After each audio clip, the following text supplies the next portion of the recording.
AIIMS के अंदर भी कई लोगों को मैंने दिखाया है, वहाँ लोगों को बेड नहीं मिलते, लोग वहाँ चले जाएंगे, एमआरआई एक्सरे वगैरह हो जाएंगे, लेकिन बेड नहीं मिलेगा, उनका ट्रीटमेंट नहीं होगा, रेफर कर देंगे। नेता मंत्री पहुँच जाए तुरंत उन्हें मिल जाएंगे। आप सरकारी हॉस्पिटल के अंदर कहीं भी चले जाएं, 4 खिड़कियाँ खुली लगी हैं, 3 खिड़कियाँ बंद हैं, 1 खिड़की पे काम हो रहा है, 2 खिड़कियाँ बंद हैं, 2 पे काम हो रहा है। बड़े हॉस्पिटल देखो तो नेताओं के अफसरों के, टूल टैक्स के ठेके देखो तो नेता अफसरों के, पेट्रोल पंप देखो तो नेता अफसरों के, बैंकों के चेयरमैन देखो तो नेता अफसर। जब तक ईवीएम पे नहीं लगता तब तक वो उनका हमदर्द है, उसके बाद उनका कोई हमदर्द नहीं है। उसके बाद उन्हें काम नहीं करना, ना स्कूलों की सुविधा देखनी है। नमस्कार, आप देख रहे हैं सौगंध टीवी और मैं हूं आपके साथ राधिका शर्मा। इस वक्त मैं कनॉट प्लेस में मौजूद हूं, जहां पे हमारे साथ हैं एक सोशल वर्कर जो हैं वो जुड़े हुए हैं। कहीं ना कहीं देखा जाए दिल्ली के जितने भी सरकारी हॉस्पिटल हैं और स्कूल हैं, और जिस तरह से देखा जाए उनको बहुत समस्याएं हैं, बहुत सारी ऐसी बातें हैं जो वो बताना चाहते हैं, काम नहीं हो रहा, एम्स हो या कोई और सरकारी हॉस्पिटल हो या स्कूल हो। तो आइए उन्हीं से बातचीत कर लेते हैं, क्या कुछ कहना है, क्या कुछ समस्या है उनकी, क्या कहेंगे। देखिए मैम, मैं एम्स के अंदर भी गया, एम्स के अंदर भी कई लोगों को मैंने दिखाया है, वहाँ लोगों को बेड नहीं मिलते, लोग वहाँ चले जाएंगे, एमआरआई एक्सरे वगैरह हो जाएंगे, लेकिन बेड नहीं मिलेगा, उनका ट्रीटमेंट नहीं होगा, रेफर कर देंगे। नेता मंत्री पहुंच जाए तुरंत उन्हें मिल जाएंगे, अफसर पहुंच जाए तुरंत मिल जाएंगे। लोग अगर बात उठाते हैं कांग्रेस की 70 साल की, तो इस एम्स को बना हुआ कितना समय हो गया, आज तक आप जाके देखिए एम्स के अंदर, पंत के अंदर, हर एक हॉस्पिटल, जितने भी गवर्नमेंट एम्प्लॉय हॉस्पिटल हैं, गवर्नमेंट के जितने भी हॉस्पिटल हैं, आप उनके अंदर जाके देखिए। देखिए, मेरा काम किसी पार्टी से लड़ने का नहीं है, मेरा काम किसी अफसर से लड़ने का नहीं है, मेरा काम है लोगों की समस्याओं का समाधान कराने का, लोगों को टाइम से ट्रीटमेंट मिल जाए, उनकी जान बच जाए। हो सकता है कि अपने परिवार का पालने वाला वो अकेला ही व्यक्ति हो जो 10 आदमी को पाल रहा हो। हाँ, उसकी जान जाने से पूरा परिवार बिखर जाएगा, उसे उसके परिवार की दुर्दशा खराब हो जाएगी। मैं चाहता हूँ कि हर एक फील्ड के अंदर, चाहे वो रोड का फील्ड हो, जैसे रोड टूटे पड़े हैं, गड्ढे हो रखे हैं, उनकी वजह से लोगों के एक्सीडेंट होते हैं, पूरी फैमिलियां खत्म हो जाती हैं।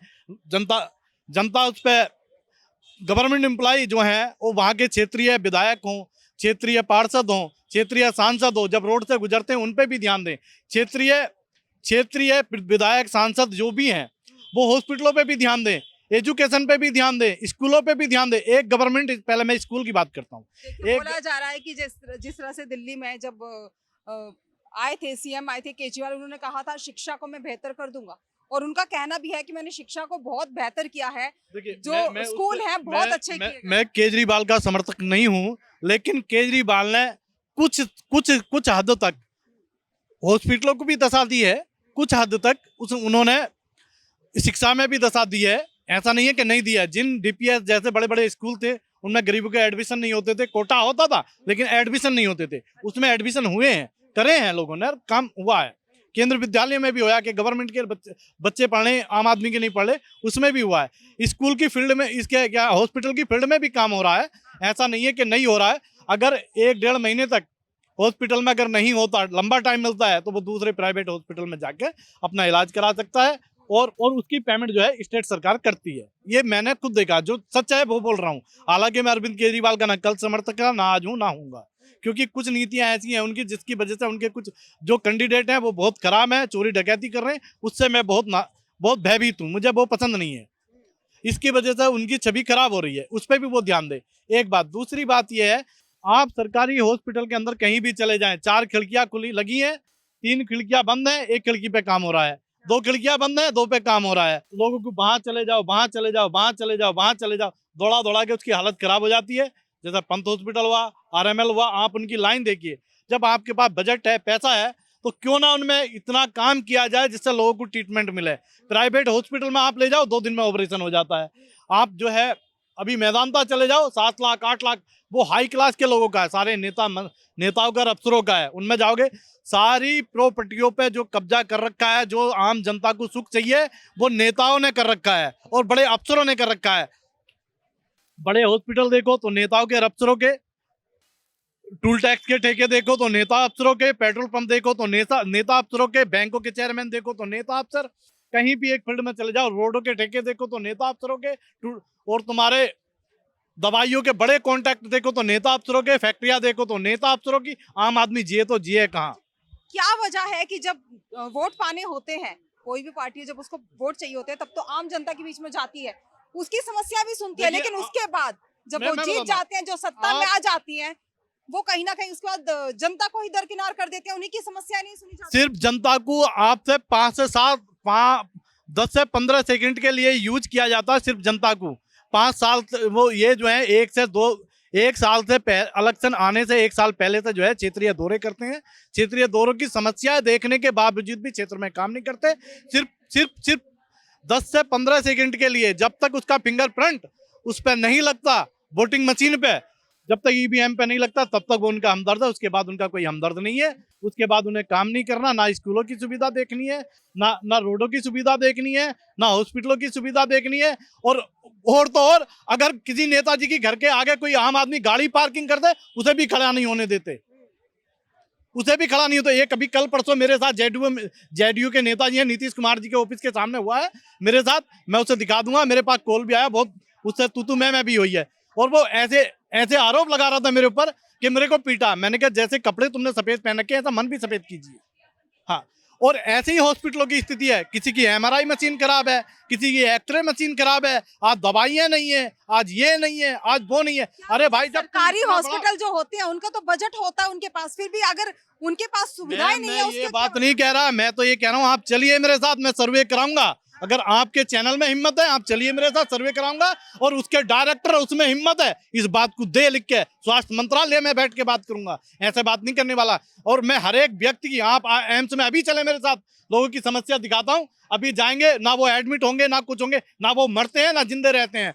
और जाओ जी प्राइवेट हॉस्पिटल को रेफर कर दिया, फला हॉस्पिटल में चले जाओ, फला हॉस्पिटल पैनल में। अरे भाई, तुम जब गवर्नमेंट अपने हॉस्पिटलों को उन्हें सही सुविधा, सही दिशा नहीं दे सकती, तो फिर राजनीति में आने का तुम्हारा क्या मतलब है?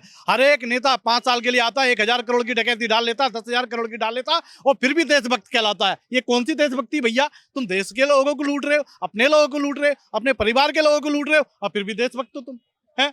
मर्डर भी इन्हीं के कराने, लठ भी इन पे ही मारने, जूते भी इन पे ही मारने, ट्रीटमेंट भी इनका ही नहीं कराना, और फिर जो है वोट भी इनसे ही मांगना है। कहीं ना कहीं देखा जाए तो जो जनता है वो सिर्फ वोटिंग के लिए रह गई है, उससे ज्यादा- मेरा तो जनता से एक अपील है, जहां भी वोटिंग करे वो अपना भविष्य देख के वोटिंग करे, और सही इंसान को चुने, जो क्षेत्र के लोगों का।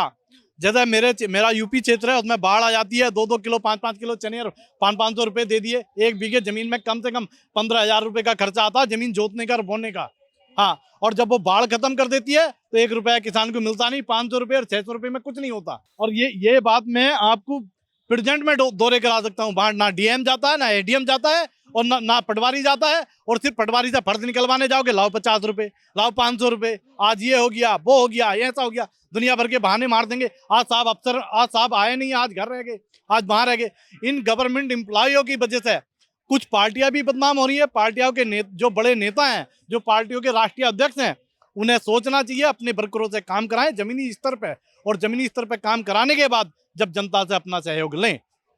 और जितने भी क्रिमिनल इन पार्टियों के अंदर बैठे हैं, हर एक पार्टियों के, मेरी उस निर्वाचक आयोग से भी विनती है, पहले भी मैंने कई बार आवाज उठाई है, कि ऐसे क्रिमिनल को कोई किसी भी जो भू माफिया क्रिमिनल हैं, जो बड़े बड़े क्रिमिनल हैं बैठे हैं पार्टियों के अंदर, मर्डरिस्ट, बहुत लंबे बैंकों के बड़े बड़े घोटाले कर रखे हैं, इन्हें एक को भी टिकट ना दे, उनके परिवार के सदस्यों को भी टिकट ना दे। हाँ, जिस तरह से हम बात कर रहे थे, एम्स की बात चल रही थी, शिक्षा की बात चल रही थी, और साथ साथ में देखा जाए जिस तरह से अपील की जा रही है नेताओं से कि जो करप्टेड नेता हैं, जितने भ्रष्टाचारी नेता हैं, उनको पार्टियों से निकाला जाए। और जब भी जनता वोट दे, वो पहले ये पूछे कि सामने वाला जो पार्टी वोट मांगने के लिए आ रही है, वो उनके लिए करने क्या वाली है। क्या वाकई में जो जमीनी स्तर पे काम करेगी भी कल को, या नहीं करेगी। इस खबर में फिलहाल इतना ही। तमाम ऐसी खबरों के लिए जुड़े रहिए हमारे साथ, देखते रहिए सौगंध टीवी। कैमरामैन किशन के साथ राधिका शर्मा। आप देख रहे हैं सौगंध टीवी, सौगंध वतन की।